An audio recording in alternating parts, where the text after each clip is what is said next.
Matthew Bryza, former U.S. Deputy Assistant Secretary of State for European and Eurasian Affairs. But, Matthew, also you have direct experience of trying to find peace for Karabakh.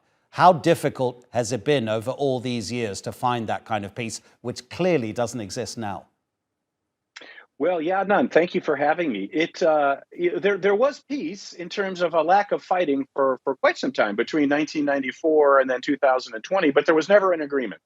And the reason why there wasn't an agreement to settle the conflict once and for all was because the two sides' populations could not come up with a common understanding of what the legal status of Karabakh should be. Armenia wanted it to be independent and or be part of Armenia, and Azerbaijan wanted it to remain part of Azerbaijan. And I think that's still what's driving this conflict now.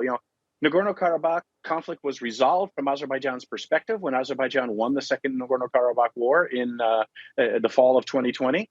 The prime minister of Armenia signed an agreement that recognized that the fighting would stop and there would be no change in the legal status of Karabakh.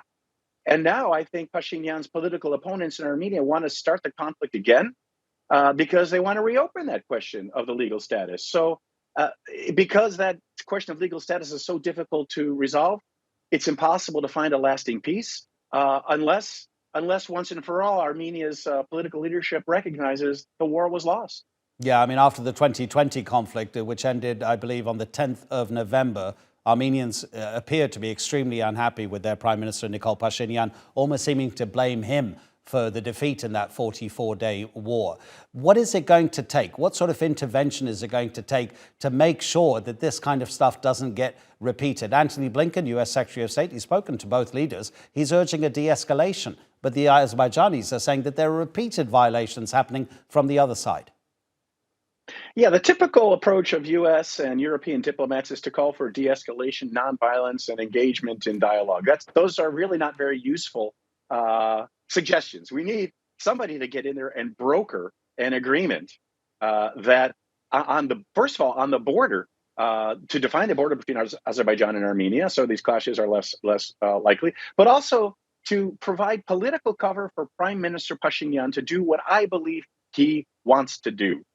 He has committed repeatedly in his meetings with President Aliyev, most recently on the 31st of August in Brussels, brokered by President of the European Council, Charles Michel, to move forward with the peace process, to pursue a final peace treaty, and to define the international border. So that process needs to move forward. I think the EU is doing a good job, but somebody who doesn't want there to be the process moving forward toward a peace agreement has now created these provocations. I'd love it if Secretary Blinken were able to allocate his time. When I was the U.S. co-chair, we had real serious engagement by the U.S. leadership, Secretary of State Rice and or Secretary of State Clinton, even President Obama was getting involved.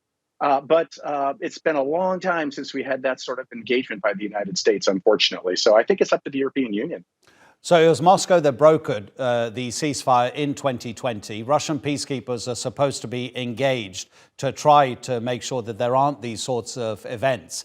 But some people are thinking that possibly the Russians have taken their eye off the ball because, of course, of what's happening in Ukraine. How much blame is attached here to Russia possibly not fulfilling its part of the agreement that was that ceasefire in November 2020? Well, maybe not that much, because the peacekeepers are deployed in Karabakh on Azerbaijan's territory. And these clashes are taking place elsewhere where the Russian peacekeepers have no mandate, just like the Minsk group has no mandate of the OSCE, which is on the international border between Azerbaijan and Armenia.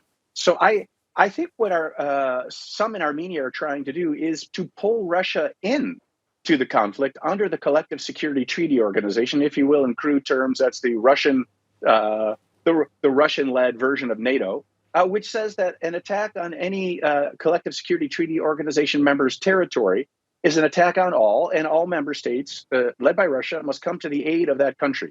Pashinyan tried to invoke that clause in the Collective Security Treaty back in July of 2020, when there were clashes, not in Karabakh inside Azerbaijan, but on the Azerbaijan-Armenia international border. He's done it again, and so wants Russia to come in and at least play a mediation role. But also, I think he'd like Russian troops to get on that border in larger numbers between Azerbaijan and Armenia. So that's one question. I think Putin doesn't want to get drawn into a military conflict between Azerbaijan and Armenia. He's got enough on his plate in a losing war right now in Ukraine.